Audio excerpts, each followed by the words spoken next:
जी अस्सलाम वालेकुम, मैं हूँ चौधरी मोहम्मद उस्मान और आप देख रहे हैं पाकिस्तान मीडिया न्यूज़। खबरों का आगाज़ करते हैं हेडलाइंस के साथ।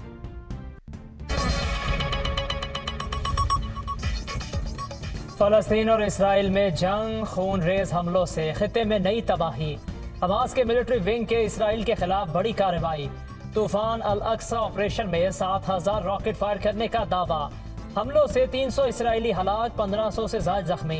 मुतादिद इसराइली इलाके हमलों की जद में आए। जंगजुओं का मजीद हमले करने का इंदिया। रॉकेट हमलों से इसराइल के तुगलो अर्ज में खतरे के सायरन बज उठे। जंगी अलर्ट जारी। कई अस्करियत पसंद इसराइली इलाके में घुस आए हैं। हमास ने इसराइल के एक पुलिस स्टेशन का कंट्रोल संभाल लिया। इसराइली हुकाम का बयान।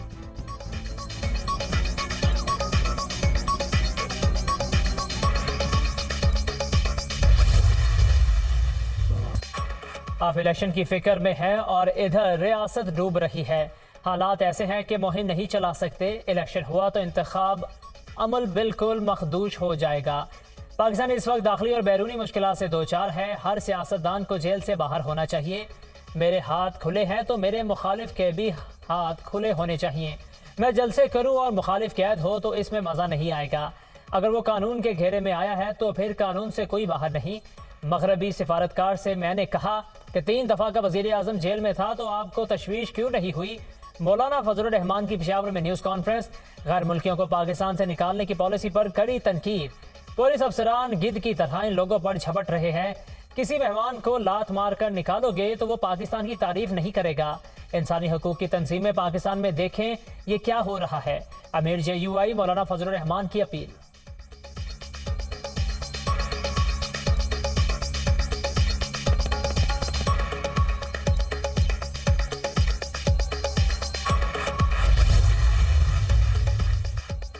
पीपल्स पार्टी इलेक्शन के लिए हर वक्त तैयार।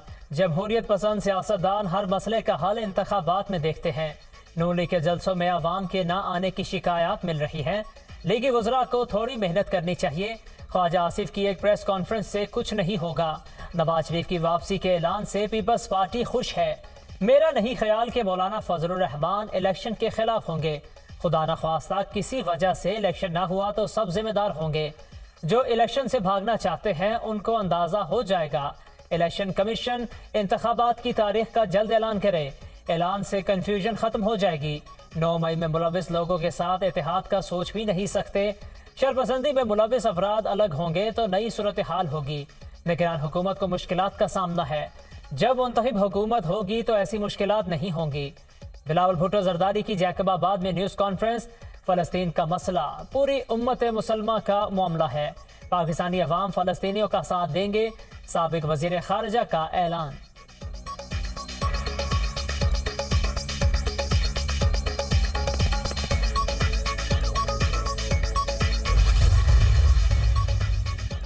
बहुत मुश्किल हालात हैं। इलेक्शन पता नहीं कब होंगे मगर तमाम मसाइल का हल इलेक्शन है।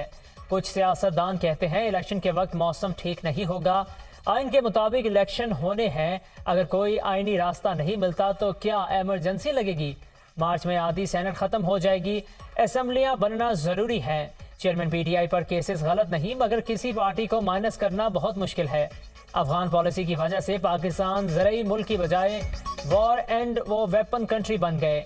हमारे गले में मुनशियात और क्लाशनकोफ पड़ गई।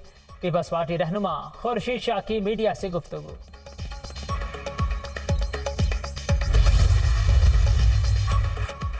मुंह से आग निकालने वाले रो रो कर कहते हैं हमें बच्चों की याद आती है। उस्मान डार टीवी पर बैठकर कहता था आपकी गाड़ी से 15 किलो हेरोइन बरामद हुई। हम सियासी तौर पर इंतकाम के कायल नहीं। ये मकाफाते अमल है। मुल्क की सियासत तबाह करने वाले मजलूम बने हुए हैं। कहते हैं उन्हें लेवल प्लेइंग फील्ड नहीं दी जा रही। नवाज शरीफ की क़यादत में मुल्क को बहरान से निकाल कर दोबारा खुशहाली के रास्ते पर गामजन करेंगे। राना सनाउल्लाह का नून लीग के तंजीमी कन्वेंशन से खिताब। नवाज शरीफ अपने लिए नहीं मुल्क और आवाम के लिए वापस आ रहे हैं। महंगाई है, मुश्किलात हैं। नवाज शरीफ चौथी बार वजीर आज़म बनकर मसाइल हल करेंगे। मरियम औरंगजेब का लीगी कारकुनों से खिताब।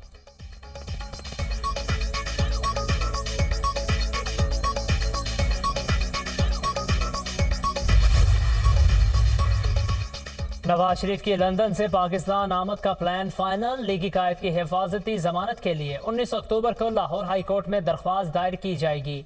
साबिक वजीर आजम का 9 अक्टूबर को लंदन से सऊदी अरब रवाना होने का इम्कान। वहां से 14 अक्टूबर को दुबई रवाना होंगे। नवाज शरीफ 21 अक्टूबर की शाम लाहौर पहुंचेंगे। मुल्क में गैर कानूनी तारकीन वतन के खिलाफ क्रैकडाउन जारी। 5 रोज में 100 खानदान अफगानिस्तान वापस लौट गए। पेशावर, खैबर और दीगर इलाकों में गैर कानूनी तौर पर मुकीम अफराद ने जायदादें फरोख्त करना शुरू कर दी। शकरगढ़ से 21 गैर मुल्की गिरफ्तार। फॉरेन एक्ट के तहत मुकदमा दर्ज। हुकूमत ने गैर कानूनी तारकीन वतन को 31 अक्टूबर तक पाकिस्तान से निकलने की डेडलाइन दे रखी है।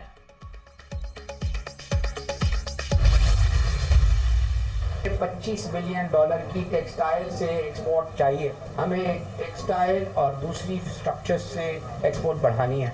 मैं ये नहीं चाहता कि हम जाके दूसरे मुल्कों से कर्ज मांगें। हम पूरी आपके लिए पूरी कोशिश कर रहे हैं कि आपकी जो जायज़ डिमांड्स हैं वो पूरी करें। पंजाब में कपास की रिकॉर्ड फसल हुई। सूबाई हुकूमत ने गुज़श्ता 1 साल के दौरान कपास की काश्त का रकबा बढ़ाया।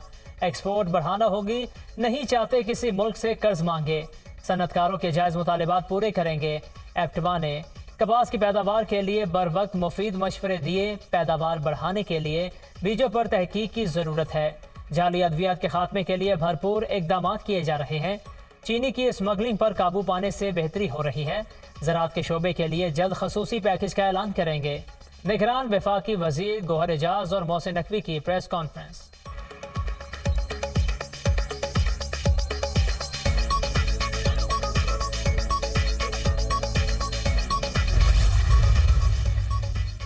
फर्टिलाइजर के लिए गैस की कीमतों में इजाफा न करने पर अरबों रुपए के नुकसान का इंकशाफ। गैस की कीमतों में इजाफे के लिए तश्कील करदा कमेटी इजाफे पर काम करेगी। प्लांट्स को दरपेश गैस के मसाइल भी हल करेंगे। फर्टिलाइजर मैन्युफैक्चरर्स के 6 पावर प्लांट्स मारी पेट्रोलियम से गैस लेते हैं। फर्टिलाइजर के लिए आखिरी मरतबा साल 2020 में गैस की कीमतों में इजाफा किया गया।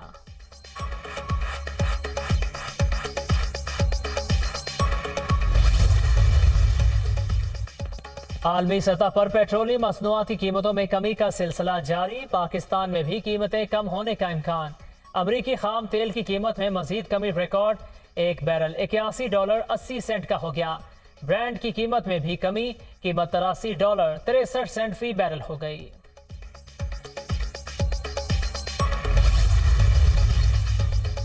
शहबाज शरीफ समेत दीगर के खिलाफ आशियाना रेफरेंस पर समाअत। लाहौर की एहतसाब अदालत की बरीयत की दरख्वास्तों पर दलाइल जारी रखने की हिदायत। समाअत 28 अक्टूबर तक मुलतवी। जज अली मलिक जुल्करनैन अवान ने रेफरेंस पर समाअत की और चीमा ने अदालत पेश होकर हाजिरी मुकम्मल कराई।